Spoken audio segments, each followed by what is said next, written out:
Taga Novaliches naman ang susunod na si Louis John Sanchez, na balak tumakbo sa mga fun run at mag-scuba diving matapos tawin lahat ng mahabang zipline sa Pilipinas kung kakayanin siya. Associate Editor ng Balikbayan Magazine, nagtapos ng AB Journalism sa Universidad ng Santo Tomas at MFA in Creative Writing with high distinction sa Pamantasang de la Salle, Maynila. Mata. Sapagkat dito'y walang di nakikita. Ganon. Omnipresensya. Sa langit-langitan ng imahen, nakatanghal sa pusod ng tatsulok. Nakamalas sa lahat. Nakamasid.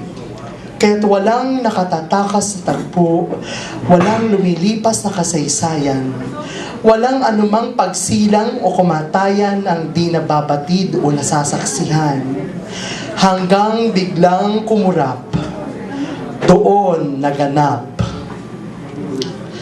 Ngunit ang di nakita ang kanyang naging kasaysayan. Sa pagbagsak ng talukap, binigkas ang salaysay ng kanyang kabanalan, ng kanyang kabatiran. Sanlaksang salaysay sa iba't ibang panig, tila ba pagkayanig ng mapagmataas na torit pagsabog ng mga wika sa lahat ng lupain. Lahat ay nilalarawan ng kanyang tingin, iginigit ang kanyang walang hanggang pag-iral, walang pinamumuhatang dako at katauhan.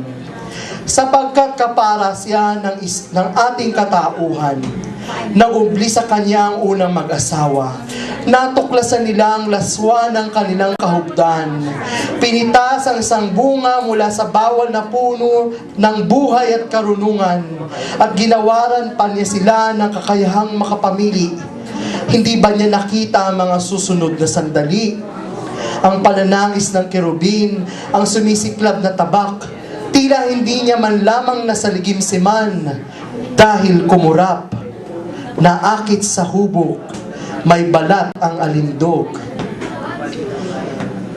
Palaisipan, saan siya sa katawan nananahan?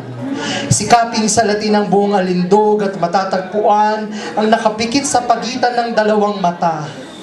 Habang buhay na niyang piniling mahimlay, sapat na sa kanyang mga bagay na namalas, ngunit kailangan niyang mabuhay na muli. Kailangan niyang lisanin ang panagimpan dahil sa pagkamulat lamang pipintig ang pag-iral. Anong magagawa ng mga matang bulag naman? Sapagkat dito'y maraming di nakikita, ang iba pang daigdig, ang iba pang panig. Ibig sabihin, wala rito ang katotohanan.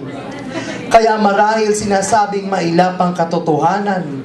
Papaano hindi sumasapat ang handog na paningin upang ganap na mamalas ang alindog ng sansinukob? Nakapikit ang mata tila hinahayaan ng katawan na maaliw na lamang sa nagsasayaw na anino sa gaspang mukha ng piitang kuweba nito.